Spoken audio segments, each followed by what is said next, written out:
Hello friends, in this video I will show you how I tried to build a DIY portable spot cooler and dehumidifier using Peltier modules and cheap local materials.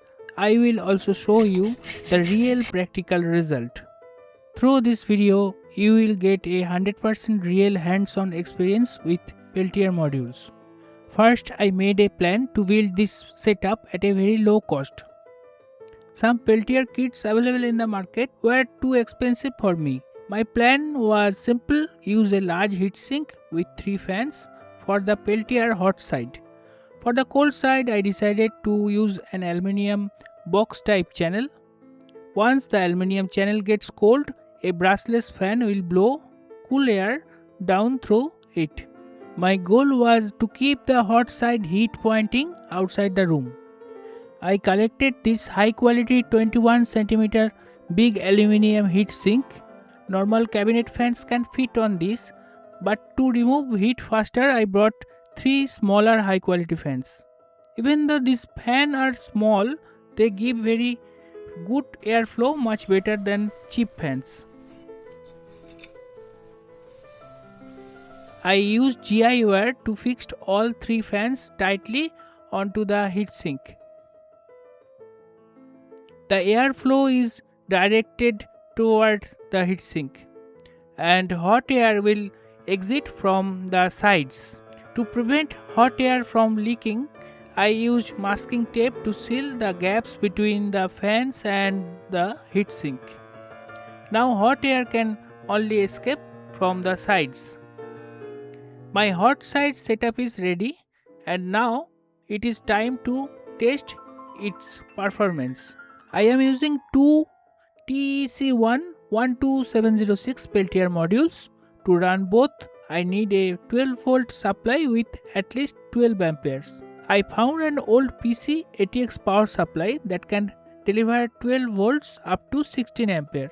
But using an ATX power supply like this needs some modifications. I disabled the overload protection so it delivers continuous 12 volt power.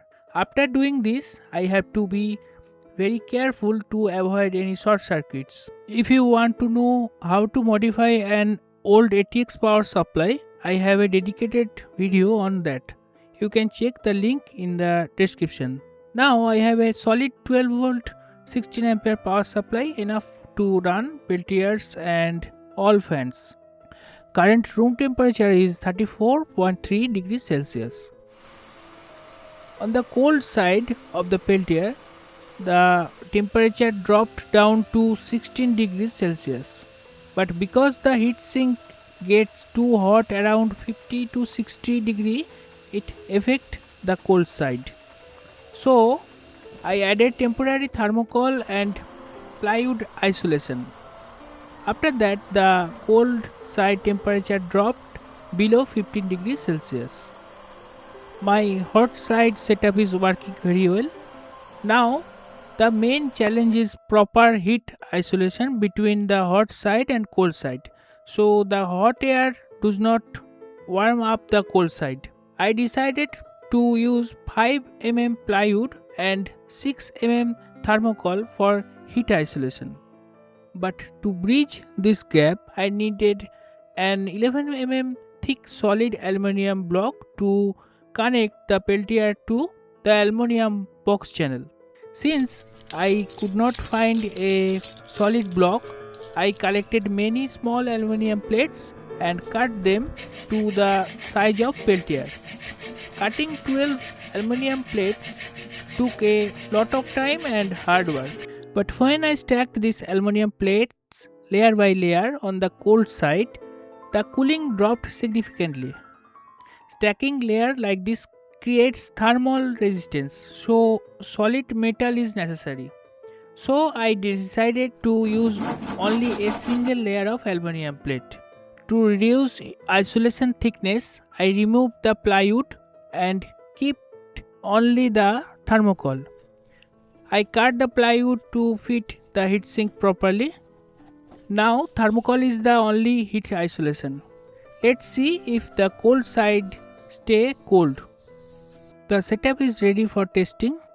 Today the room temperature is slightly lower at 31.5 degrees Celsius. Without any extra plates, the cold side temperature drops below 10 degrees Celsius. Next, I attach one layer of aluminum plate using thermal heatsink compound. But after adding this plate, there was a performance drop. Still, I got around 14 degrees Celsius.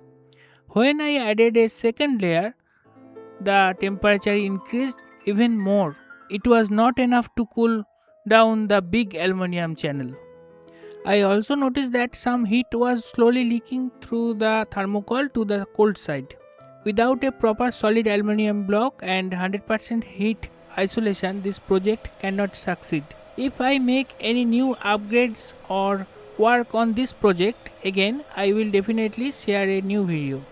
Thank you for watching. See you soon in the next video.